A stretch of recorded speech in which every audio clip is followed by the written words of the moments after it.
Just a very quick video.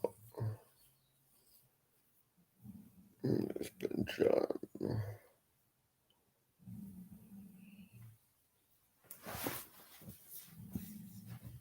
Just been chilling.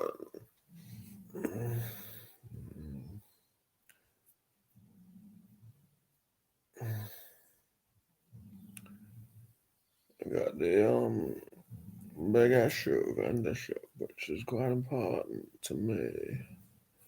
An official job, where people think they don't actually know. They just see big issue because there's so many people who just pick up a big issue and they go walk around with it and they say, big issue, do you want to buy a big issue? And really, it's not to sell big issue, it's just to get money. Whereas in fact, I didn't actually realize how serious the big issue contract is. You're only given the first badge for your week, 1 week. As your probation already, just 1 week, you want your first badge lasts. I already got it yesterday, so I've only got 6 days left. I'm not sold any big issue because I've not been down to, and you have to sell from a specific pitch as well. So there's a lot to it. In terms of rules, they have their rules, which I understand actually, because a lot of people that talk the piss out big issue with actually, I'm talking about the sellers, not people that don't understand it.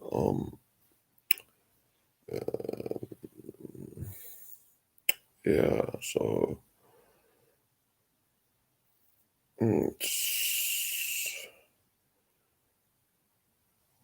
it's important. They've got their reputation to uphold. The big issue, yeah, it's a serious magazine. It's a very serious issue. People living on the street, people being kicked out of their homes. Very, very serious issue. And so, or runaways as well. It's not just people being kicked out. People maybe running away from their home. Whatever problems, if they want a new start, anything. So, and the big issue is looking into all these issues and trying to help with solutions. To have a foundation as well. I haven't actually. I used to read the big issue quite a lot actually. I bought one big issue a couple of weeks ago and I haven't really gone through it and read it totally properly yet. And this latest big issue, I have just scanned, the quick flick through. They give you 5 free ones to start. But actually, they give you 3 to start with. You say you told you're given 5, but no, it's 3. 3 to start with that you got to sell. And then you get another 2 free.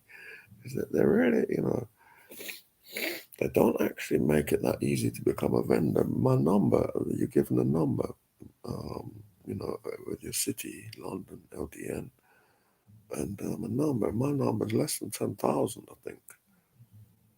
And when you think it's been going, I don't know how long the big issue's been going, 25, 30 years even. Nearly. Maybe 20, over 25, I think, or 25 at least. When you think of the number of rough sleepers, 25, 10, so if you divide 25, 10,000 and 25, what's that? Talking, what's that? Maybe just 400 a year big issue sellers in London. And when you think of the number of people on the list, or like on street sleepers rather, or yeah, it's yeah.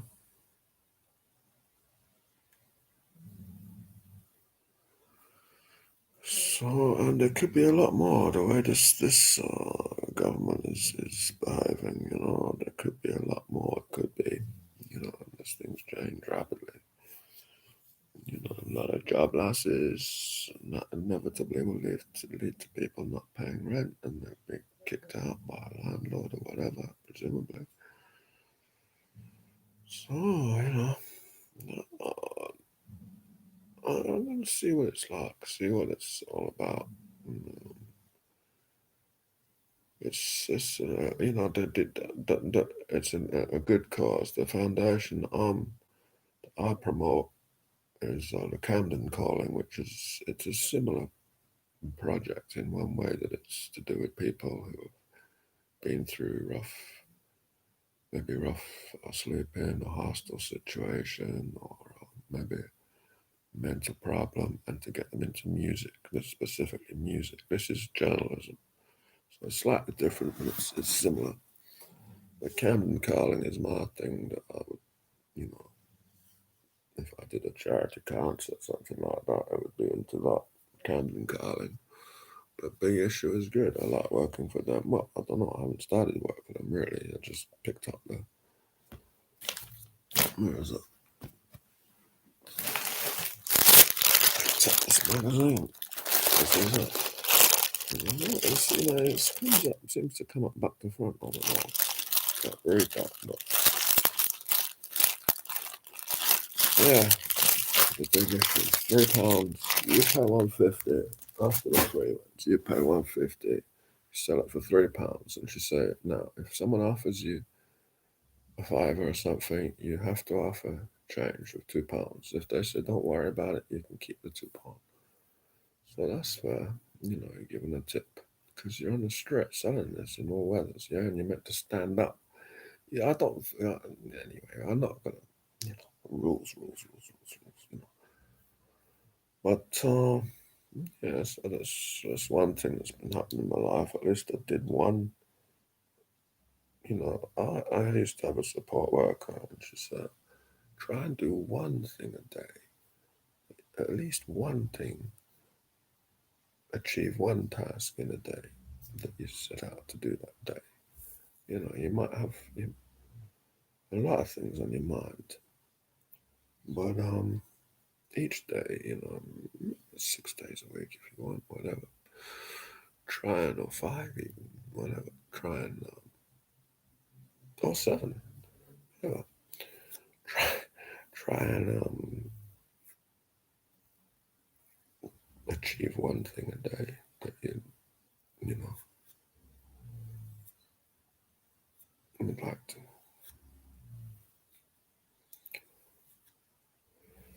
She was a nice support worker. I was chatting with a friend of mine last night, and I was saying, she about clothes going out. When you go out, what clothes you choose to wear to go out, or to go to work or go out or whatever. And so she said, wear what you feel comfortable with. Yeah, because I was living in a new town. Yeah, I've not lived in before, and I'm originally from Ireland. So, we have quite a bohemian attitude to our. You know, I said I could just walk out in this girl's dressing gown. This is actually a dressing. I won't go into it. It's a long story, but I don't know if it's girls. It's got pink on it. It's a girly. No, maybe it's not. It's boy girl. Boy girl these days is anything goes. But anyway, so you could walk out in this dressing gown in the street in Camden or whatever, and no one would say a word. So but they might. Some people might, but they wouldn't really. They just think, oh, it's new fashion. But where I was in the hostel was a different place, 40 miles from London, something like that, maybe. And ooh, it was a fast train link, so it's people used to work in London. It's a bit like I think London. You did anyway. That's another. I won't go into the geographics of it all, but it was a different place. And so I was a bit, I remember I had some yellow Nikes that I'd got. I think I'd got in the Red Cross shop. I didn't buy them new, and they're a bit oversized because I didn't have a massive amount of money at the time. So and I saw these, and even if I had, if I saw these yellow Nikes in the Red Cross shop, which is just round the corner, it used to be. It's an estate agent now, of course. Um, so I was wearing them when I walked into the hostel, but it wasn't. a type of a hotel, hostel, if you want to call it, whatever. Well, anyway, it was a supported living, maybe something like that, whatever you want to call it, because I've been kicked out, I suppose. I say kicked out, maybe it's unfair, but I see it. My expiring anyway, it's really unfair. Yeah, cool these days. And I walked in and I could see them looking, and they're not all from that area. I don't know where they're from all over. Not many from London, though, I don't think. Maybe, not sure. But yes, looking at these yellow markers. Remember. I can't remember. But I got that vibe, these big yellow Nikes guy walking around in this small town. Whereas in Camden Town, they're like, oh, secondhand Nikes. I think, they're not really that good, You should be wearing fresh Nike white Airs. Anyway, that's my little wrap for the day. Have a good day, everyone.